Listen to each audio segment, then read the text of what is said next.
پاکستانی سیاستدان، T V host, شاعر اور مذہبی شخصیت ڈاکٹر عامر لیاقت حسین نے 5 جولائی 1971 کو کراچی میں آنکھ کھولی۔ زمانہ طالب علمی سے ہی ان کے پاس لفظوں کے ذخائر تھے، جس سے انہیں خوب ترقی حاصل ہوئی۔ ایک سیاسی رہنما کے ساتھ ساتھ رمضان ٹرانسمیشن کے مقبول ترین اینکر پرسن کی حیثیت سے مشہور ڈاکٹر عامر لیاقت کی زندگی میں کئی نشیب و فراز آئے اور انہیں بے انتہا کامیابیوں کے ساتھ ساتھ چند مایوس کن لمحات کا بھی سامنا کرنا پڑا۔ عامر لیاقت حسین نے اپنی عملی زندگی کا آغاز متحدہ قومی موومنٹ سے کیا۔ ڈاکٹر عامر لیاقت MQM کے جلسوں میں اسٹیٹ سیکرٹری کے فرائض انجام دیتے رہے۔ عامر لیاقت نے 2002 میں قومی انتخابات میں حصہ لیا اور متحدہ قومی موومنٹ کی وابستگی سے قومی اسمبلی میں نشست بھی حاصل کی۔ 2004 سے 2007 تک وزیر مملکت برائے مذہبی امور کے منصب پر فائز رہے۔ عامر لیاقت نے مذہبی امور کے وزیر کے طور پر مئی 2005 میں خودکش حملوں کے خلاف مذہبی فتویٰ جاری کرنے کے لیے پاکستان سے 51 مذہبی علماء کو قائل بھی کیا۔ عامر لیاقت نے 2007 میں سیاست کو حیدرآباد کہہ دیا۔ 2018 میں ایک بار پھر سیاست میں قدم رکھا اور پاکستان تحریک انصاف میں شمولیت اختیار کی۔ 2018 کے الیکشن میں دوبارہ ممبر قومی اسمبلی منتخب ہوئے۔ 4 اکتوبر 2021 کو قومی اسمبلی کی رکنیت سے مستعفی ہو گئے اور پاکستان تحریک انصاف چھوڑ دی۔ لیاقت حسین پاکستان کے تقریباً ہر بڑے نیوز چینل سے وابستہ رہے ہیں اور ان کے پروگرام زیادہ تر تنازعات سے بھرپور رہے ہیں، جس کے اثرات ان کے سیاسی کیریئر پر بھی پڑے۔ پاکستان کے میڈیا گروپ جنگ پبلیکیشن نے جب اپنے نیوز چینل جیو کا آغاز کیا تو عامر لیاقت بطور نیوز کاسٹر سامنے آئے۔ اس کے بعد انہوں نے عالم آن لائن کے نام سے ایک مذہبی پروگرام شروع کیا۔ رمضان کی خصوصی نشریات دوران وہ ہاٹ پراپرٹی تصور کیے جاتے تھے۔ عامر لیاقت حسین نے پہلی شادی سیدہ بشرا اقبال سے کی، جس سے ان کے 2 بچے ہیں، تاہم یہ تعلق 2020 میں طلاق پر ختم ہوا۔ 2018 میں انہوں نے پاکستانی ماڈل اور اداکارہ سیدہ طوبہ سے دوسری شادی کی۔ سیدہ طوبہ رمضان ٹرانسمیشن میں عامر لیاقت کے ساتھ بطور میزبان بھی نظر آئیں۔ فروری 2022 میں سیدہ طوبہ انور نے طلاق لے لی۔ 5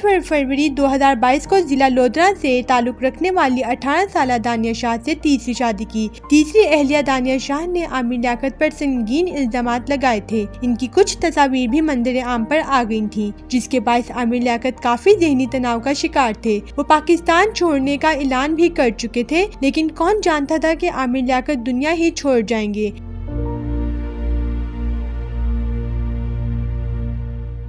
9 جون کو ڈاکٹر عامر لیاقت کی طبیعت خراب ہوئی، جس کے باعث انہیں اسپتال منتقل کر دیا گیا، جس کے بعد ڈاکٹرز نے ان کے انتقال کی تصدیق کر دی۔